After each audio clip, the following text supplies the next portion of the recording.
From the pages of Wrestling Ringside, April 1990, comes a saga of power, paranoia, and unapologetic madness. This wasn't just wrestling, it was war disguised as sport. Each column dripped with ego and ambition, each photo framed a threat. And on the cover, Hulk Hogan, arms flexed, belt glimmering, eyes daring the world to take a shot. The headline asked, "Can anyone beat Hulk?" And inside, through the smoke and sweat, came the answer. Not in a single name, but in a movement. A resistance. This was no longer a question of who had the title. It was who would tear the throne from the concrete and claim it with blood. The magazine opens with a collection of carefully curated chaos. The editorial page hints that although no major titles changed hands, the scene had become red hot. What followed proved it. First came Dino Bravo, stamped as the world's strongest man and flexing stats more fit for a comic book than a human being. 60-inch chest, 22-inch arms, thighs like small trees. But this wasn't just posing. Bravo had mauled Ronnie Garvin, caught him in midair with a counter knee that folded him like a chair. Next up, a rekindled feud with Superfly Jimmy Snuka, tag team brothers turned violent rivals. The article didn't romanticize it. It described their battles in Canada and Japan like legends whispered in alley gyms. In one infamous match, a wild brawl in Pittsfield, Massachusetts, saw the two men crash through chairs, rails, and logic. It ended in a double countout, but Bravo claimed victory in Snuka's screams. His next target was crystal clear: Hogan, or Warrior, or both. He didn't care who was champ, he just wanted to test whose bones would break first. But Bravo wasn't the only one with a claim. South of the border, Florida was stirring again. In the ashes of championship wrestling from Florida rose the Professional Wrestling Federation, and its new king was Steve Gator Keirn. Holding the PWF title like a Baroom shotgun, Keirn was locked in a southern death struggle with Kendall Windham, son of Blackjack Mulligan and bearer of the Caribbean Junior Heavyweight belt. This was more than family drama, it was a political war. Windham had martial arts goon Ron Slinker in his corner. Keirn brought a young, loudmouth enforcer, Diamond Dallas Page.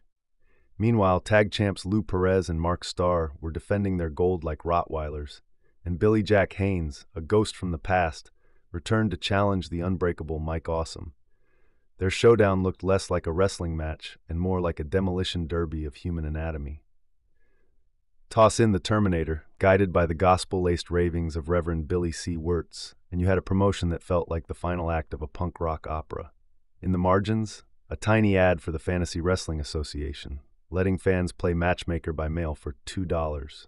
Wrestling was alive, weird, chaotic, alive. And then came the fans. The Readers Speak Out section was a love letter, a hit list, and a confessional booth all in one. One fan penned a full poem dedicated to the genius, praising Lanny Poffo's rhymes while tipping the crown to the Macho Man. Another called Miss Elizabeth the reason I believe in angels. A North Carolina boy declared the Ultimate Warrior the new Hulk. One fan begged for more coverage of Donna Spangler, the coal miner's daughter, who blurred the lines between glamour and grit. Between the letters, the ads ran wild. Mail-order tapes of bunkhouse brawls, boot camp catfights, and X-ray specs that promised more than they delivered. It was a time capsule soaked in hormones and headlocks. Then the magazine changed tone. The colors darkened, the stakes rose. She arrived, not a valet, not a side piece, not an afterthought. Known in the sheets as Nancy Sullivan, known in the business as the storm behind the storm, she managed Doom, the masked tag team juggernauts, destroying the Steiner brothers one vertebra at a time. The article didn't treat her like a novelty. It crowned her a queen. She was powerful, calculating, vicious, and unlike any other woman in wrestling, she didn't scream ringside, she issued orders, she didn't interfere, she commanded. Her sights, Lex Luger, Sting, even Ric Flair. And if that wasn't enough, her endgame was simple: control the world.